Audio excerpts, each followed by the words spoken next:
Oke, pertemuan kali ini akan kita bahas tentang interface OpenToon. OpenToon adalah salah satu software animasi dua dimensi yang bisa di-download secara gratis dan bisa digunakan secara bebas.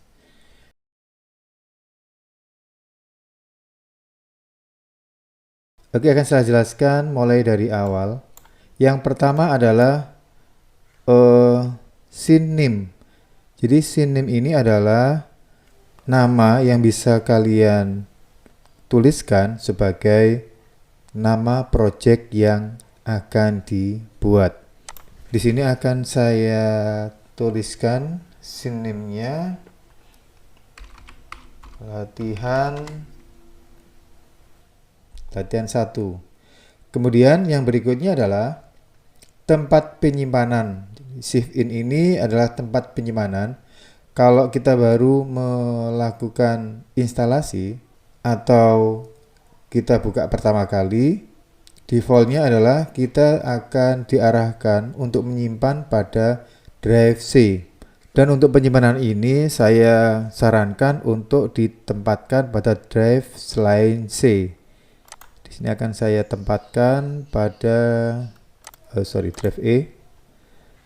Kemudian saya pilih. Nah, sekarang penyimpanan dari project ini akan berada pada drive E. Oke, berikutnya adalah camera size. Camera size ini kalau kita buka itu berisi preset tentang ukuran gambar. Ada Ultra HD, kemudian ada HD, kemudian ada PAL, dan seterusnya. Kali ini saya akan gunakan yang ukuran HD, jadi ukurannya 1920 kali 1080. Kemudian yang berikutnya adalah rasionya 16:9. Resolusinya adalah 1920 kali 1080. Ini saya rubah aja supaya untuk mempermudah, kita ganti pixel aja. Kemudian yang berikutnya adalah frame rate. Jadi frame rate ini adalah jumlah gambar dalam 1 detik. Jadi di sini adalah jumlah gambarnya dalam 1 detik adalah 24 frame. Nanti kita bahas. Nah, ini nanti kita bisa rubah setelah kita nanti masuk ke dalam software OpenToon. Yang berikutnya adalah create scene. Kita klik. Nah, ini adalah lembar kerja dari OpenToon. Akan saya jelaskan satu persatu. Yang pertama adalah room panel. Jadi saat ini kita berada pada room animasi. Di sini ada beberapa room. Ada room animasi, kemudian ada room schematic, ada room ink paint, ada room drawing, dan seterusnya. Nah, untuk kali ini kita akan mulai dengan membuka room animasi. Kemudian yang berikutnya adalah kolom.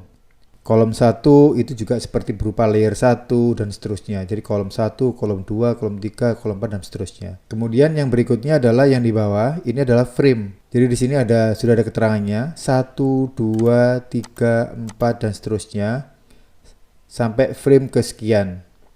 Jadi kalau kita gunakan FPS-nya 24, gambar yang kita perlukan dalam 1 detik itu adalah 24 gambar.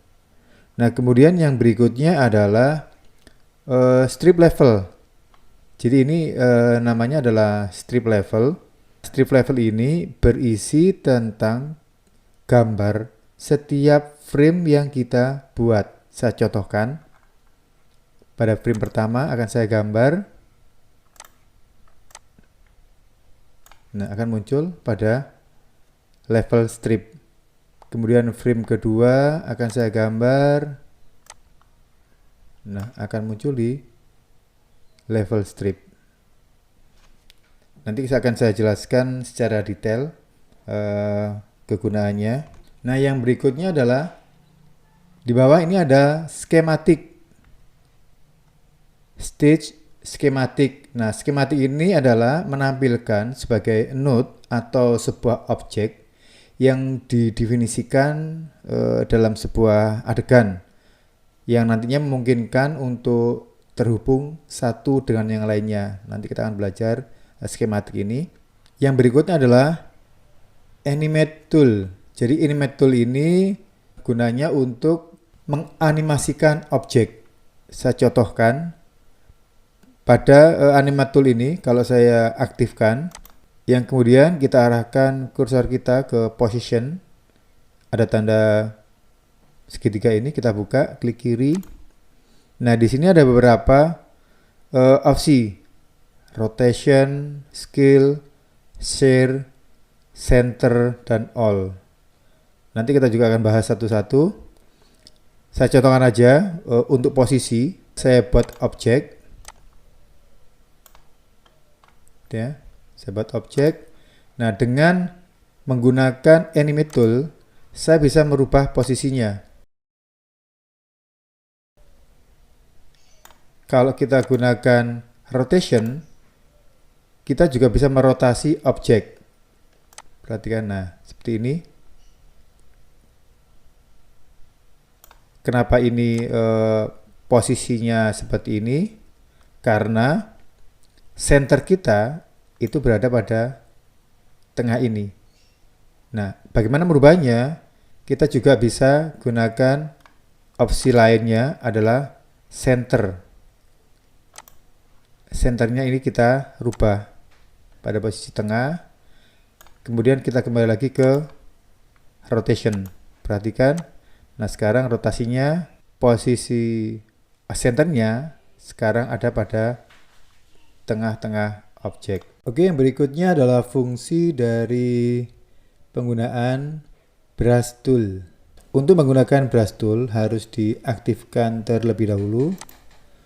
Kemudian kita buat pada kolom 2 karena saya menginginkan nantinya tidak bergabung dengan objek rectangle. Saya klik kolom 2, kemudian saya gambar. Nah, untuk fungsi brush tool ini itu ada fungsi ukuran,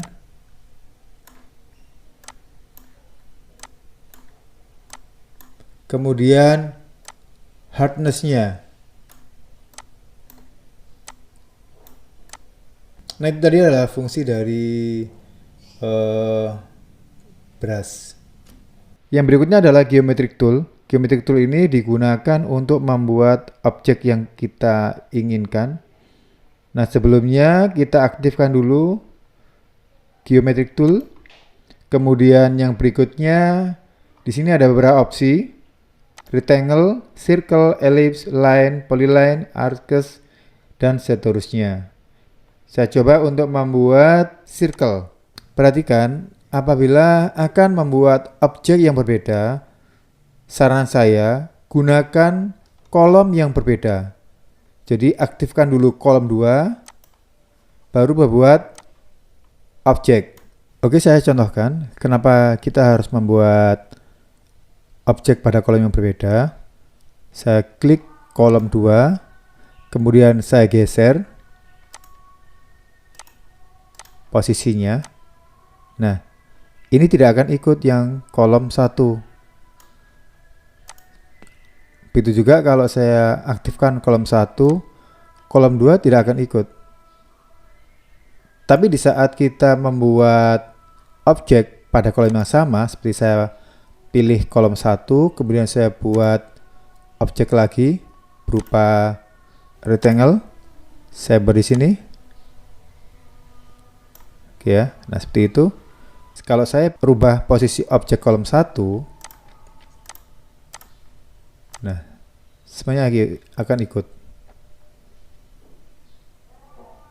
Begitu juga kalau saya klik kolom 2, sebaliknya kolom 1 dengan 2 objek tidak akan ikut berubah posisinya. Oke, itu dari saya. Untuk berikutnya akan kita bahas tentang prinsip-prinsip dari animasi. Itu dari saya, ketemu lagi pada sesi berikutnya. Kita akan bahas tentang prinsip-prinsip dari animasi. Jangan lupa subscribe, Kemudian klik tombol lonceng agar kalian dapat menerima notifikasi konten-konten berikutnya.